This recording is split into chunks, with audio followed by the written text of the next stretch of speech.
This is Real Talk. I am Naomi, and together with Aila, Hi. we are the hosts of Real Talk, a podcast about the struggle students go through that is not talked about enough. Today we're going to talk about racism with our guest student activist Mallika Sille. Welcome to our podcast. Thank you for being here. Thank you for inviting me. Of course. Let's do an introduction round first. So the listeners get to know you a bit better. Mm-hmm. So tell a bit about who you are and what you do. So go ahead. As you heard, my name is Mallika Sille. I moved to Groningen 2 years ago. I'm currently studying IC, International Communication at Hanze. I'm in my second year. I'm really involved in anti-racism, especially. For the past year and a half, I've been getting more and more involved, educating myself more, and it's just kind of grown to become something that I'm very invested and dedicated in.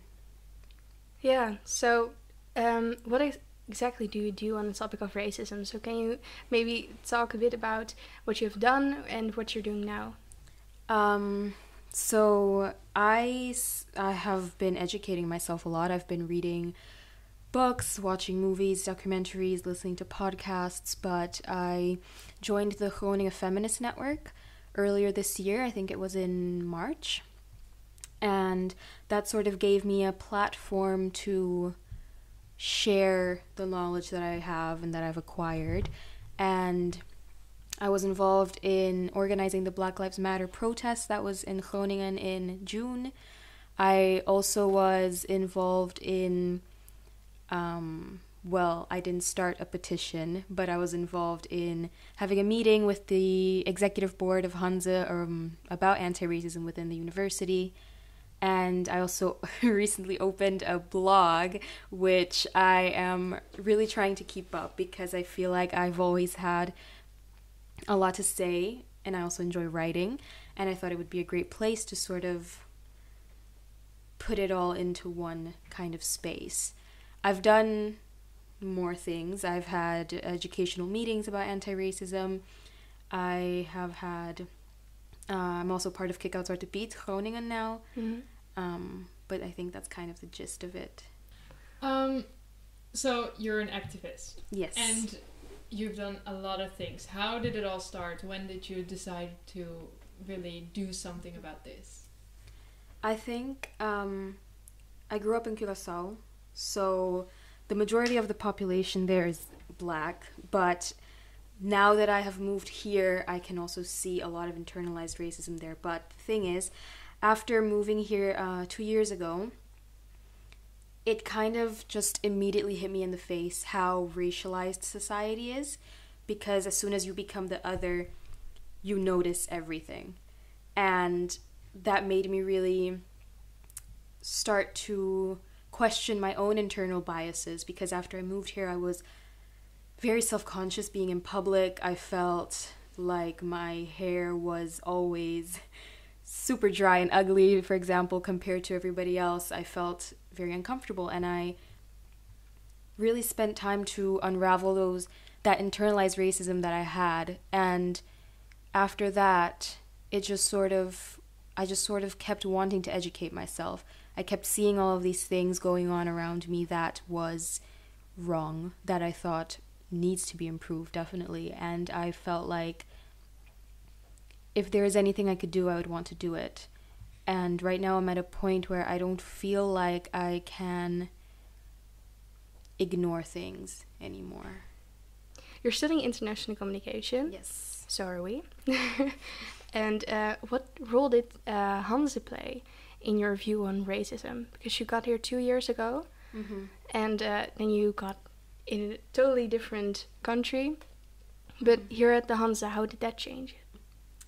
At the Hanze, I did not feel at home when I arrived. I felt quite self-conscious about myself, just like I did outside of the university. And there were also instances where, students would say things that were racist towards me, or professors would unknowingly say things that were kind of, you know, rooted in white supremacy, but I feel like it has shaped me in terms of pushing me out of my comfort zone, because I was, for the first time in my life, put into a situation where I really needed to speak up for myself and not just let people sort of talk over you or silence you, which is something I still deal with, but I'm getting better at it, I think. Do you think that the people that are making those racist comments on you helped you to improve your own self-confidence in speaking up? I wouldn't say it helped me, but it definitely put a lot of pressure to get there. And it would be great if that pressure wasn't there, or if it was from a different source, obviously. But it definitely was one of the things that sort of pushed me to say that I can't let people just keep talking over me or saying these things to me. I need to have my own boundaries. But yeah, I think it was one of the things that pushed me. So yeah, before the summer, or during the summer actually, you already talked a bit about that, like the everything that happened with the Black Lives Matter movement in Groningen too. So what do you think started the ball rolling? Like, why now instead of 10 years ago are people really trying to get to know this issue? I think what started the ball rolling, thing is, the Netherlands has its own deal of institutional racism. We don't need like outside forces to get the ball rolling, but I think what happened with George Floyd started honestly a global kind of, it sparked this global anger amongst Black people, and I feel like that really ended up sort of pushing it to the Netherlands as well.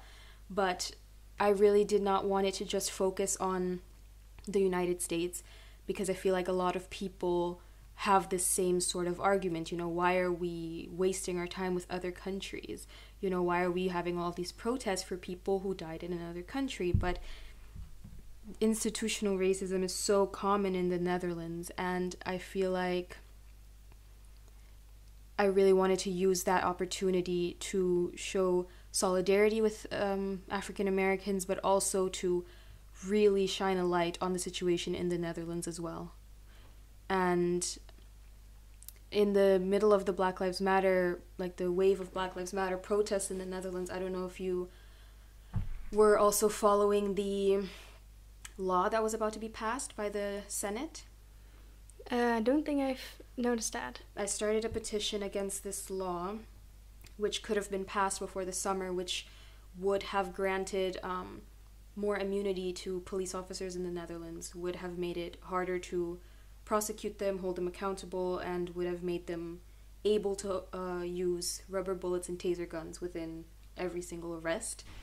And I ended up getting, I forgot to mention this, I actually ended up getting invited to the Senate to speak about this petition that I started.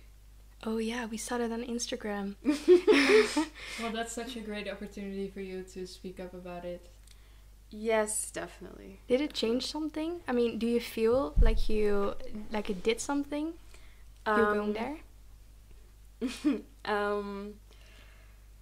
Well, I wasn't the only one who started a petition. There were many other organizations and people who sent mass emails and started petitions and everything, but I feel like right now they postponed it. They postponed the decision which will be made.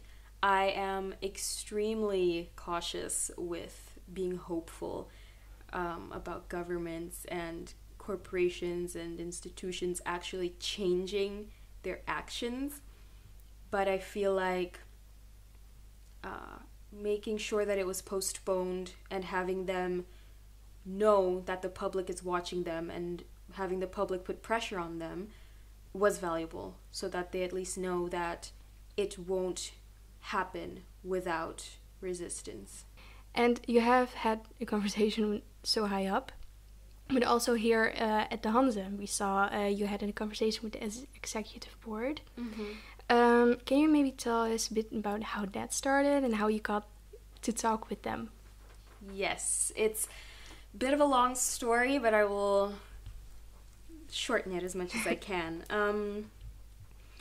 After the Black Lives Matter protest and everything going on, I sort of started wondering what Hanze was going to do, because I started seeing other universities sort of make statements, even if they didn't make any promises to change anything. They would make a statement. Even if it was empty, it was still out there. And I realized that Hanze didn't really make a proper statement. And I ended up emailing them and requesting, like, you know, what are the actions that are going to be taken to ensure that Black students within the Hanze are taken care of from now on, basically. And I sort of gave them information about my experience, etc. And I didn't really receive an answer for a while. And then one day I was on Facebook and I saw that somebody posted this petition. Somebody from IC posted the petition to Hanze to really take a stance against racism, basically. And I wasn't going to get really involved. I wasn't involved in the creation of the petition. But I saw the comments on the Facebook post, and I was really, really disappointed, but not really surprised, that there were representatives of Hanze and even a professor at Hanze that had really dismissive and ridiculing reactions almost, and accusing us of attention seeking. So I was really disappointed in that, and I contacted the person who posted the petition, telling them that if they need help with anything, I would be open to help them out. So then they received an email of the people from Hanze who wanted to have a meeting. Why? I'm not going to say why. I don't know if it was just as a public, to save face, as a way to save their image, or as a way to actually implement change. I don't know what the initial purpose was of the meeting, but they ended up asking me if I could go with one other person, and that's how we ended up there at the meeting with the vice president of the executive board.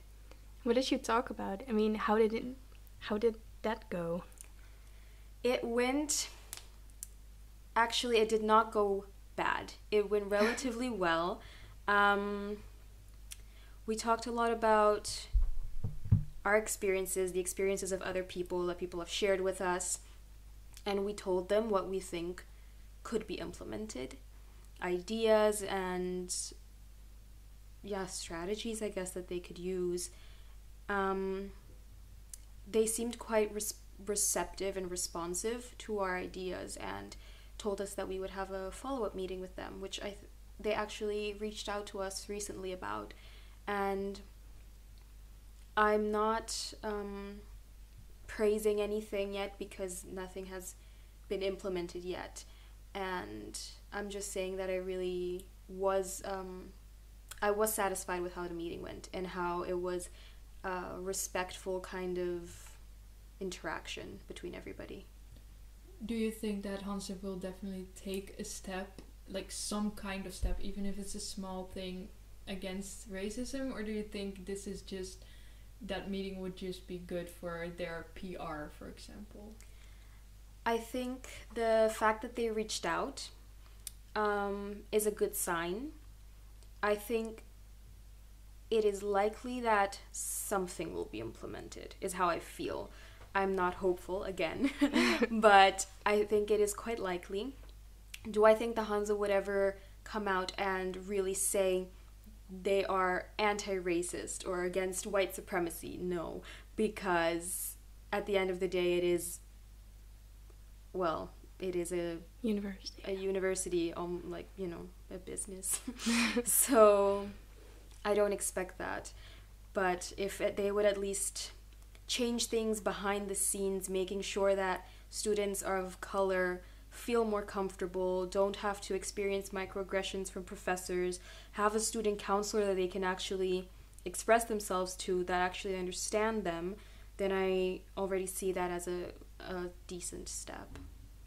What are some of the things you told them, like, this, you could change this? What were some of the ideas? Some of the things I said, like trainings for student counselors, trainings for professors, but also I think actually it would be quite useful to take a look at the curriculum, because you're also IC students. You know, our study is very much focused on cultural perspectives and all of these things, but our books are written by Western academics. And it would be really useful, not just for sake of diversity or whatever, but it would just be useful for us to get Asian perspectives or African perspectives or Latin American perspectives when learning about these cultures. So yeah, things like this. And the thing about the student counselor is because actually the thing with these trainings is that I think it's much more important to prevent these incidences from happening, instead of saying, oh, when this happens, talk to your academic counselor. I really feel like university should be a place that you can go and feel comfortable to learn, not a place where you have to go and feel like you have to defend yourself or be looking out for the next thing, basically. So I really try to put the emphasis on them to focus on ways to prevent these microaggressions or prevent racist behaviors from staff, from professors, and also have a way, teach professors how to deal with this if it occurs in their classroom. You know, if there is a student saying blatantly racist things, you can't just brush it off and say it's a difference of opinion within a classroom. So there were other things as well that we talked about. I can't remember every single point right now, okay. But those were kind of the bigger outlines. What's your plan for the future? What do you want to do more? And what are your ambitions in that? One thing I've noticed the past few weeks is that my activism has really been focused on educating and calling out white people to take action, which is necessary. But I would really love to also make space for community work within Black communities, and honestly just like a communal self-care and empowerment. I really feel like that is lacking, especially after everything. I joined a BIPOC empowerment workshop 2 weeks ago, and every single person was talking about how they are really, really drained of everything that has been happening and how they don't know how to deal with these things anymore. And I feel like having a space that fosters that connection, that fosters that sort of healing, is also part of activism, and it's also part of resistance. I'm almost crying, man. You're such a good speaker. Thank you. Yeah, I'm a bit at a loss for words, actually. It's just so weird. Like, we were talking about it this afternoon. Like, I can only imagine it. I have never felt any racism, and then because you're not involved, you unconsciously are not really looking into it. But then on the other hand, you really want to do something about it. Like, I want this to be gone, but then for me I feel like it's harder to make the step to really do something, and then I'm just telling myself, like, you should do something. Like, if you want to avoid it or just clear it of this world, then go to those protests or read into it, and sometimes I blame myself for not really doing something, and I feel like more, let's call it, I don't know, like white, I don't know which word to use right now, but those people that want to do something but don't know how it feels, they do not take... You mean allies? Yes, you do not take action, although they want it. Yeah, I feel like it's really important for people to remember that you don't have to be an activist, that a lot of work is also done within ourselves, and just doing the unlearning and, you know, of everything that we've been taught early on, and those actions that you take throughout your daily life can really shape the future as well. Who do you vote for? Who do you follow on social media? What do you share? What do you talk about? Do you try to educate the people within your immediate circles, you know? Those are also valuable actions. And I feel like one thing that a lot of people have been struggling with, at least the white people that I have in my life, a few of them have been telling me how frustrating it is and how, you know, they want it to be gone, like you said. But it's really, really a marathon instead of a sprint. And I think adjusting that mentality to, you know, I admit and to myself that I will likely not be alive by the time that, you know, racial equality might be achieved.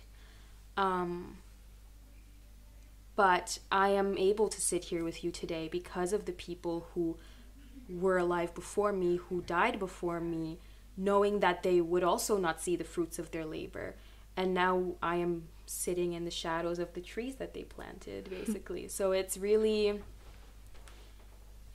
I agree that it's frustrating because I keep seeing these things happening. I keep seeing BIPOC communities being brutalized by police and all of these things, and those are not things that can wait. You know, I also have this sort of feeling of this needs to stop now, but that will definitely lead to, honestly, a burnout, I feel like. And I really try to adjust the way I see it, and it's really hard, but I think having this mentality is a way to be able to be involved in a more long-term way. I think that's really great. And everybody can do their own part of forming a community where racism is not a thing anymore. Like, some people blame it on all the politics, but in the end it all starts with yourself doing something about it, I feel like. Well, we also have a question for you. Okay. Because, our listeners are hopefully interested in this, or just interested in your story. I don't know. And we hope, do you have maybe tips because you learned everything yourself, right?